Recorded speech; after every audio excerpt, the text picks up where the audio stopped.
Ito na nga mga lods, nakarating na nga ako sa pagtitiba ng saging. O ayan o, bumungad sa akin tong saging na to. Medyo maliliit lang siya pero malusog.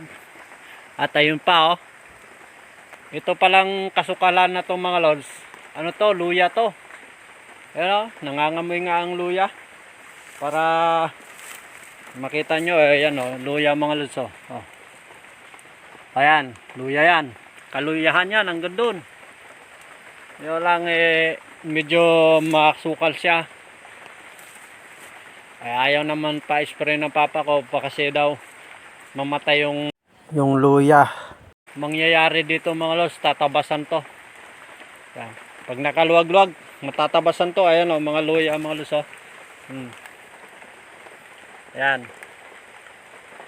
Oh.